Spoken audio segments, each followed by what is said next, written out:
everyone, and welcome back to my channel Bon. Today I'm going to show you how to make my scrumptious chewy chocolate chip cookies. So start by adding brown and white sugars to your brown butter and mix well. Then add in your egg and vanilla.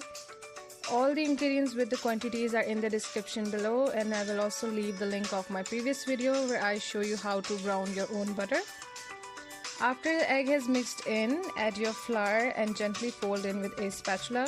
Do not overmix, otherwise your cookies will come out tough and you don't want that to happen.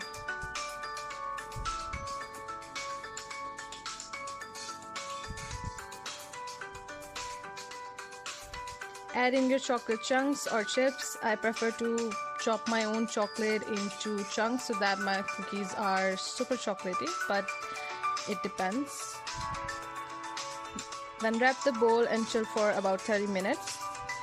Scoop out your dough with an ice cream scooper, or you can do it by your hands or a spoon. Bake your cookies at 170 degrees Celsius for about 12 to 15 minutes. Then serve with a warm glass of milk and enjoy these classic chocolate chip cookies. I promise you won't be able to stop yourself from doing so.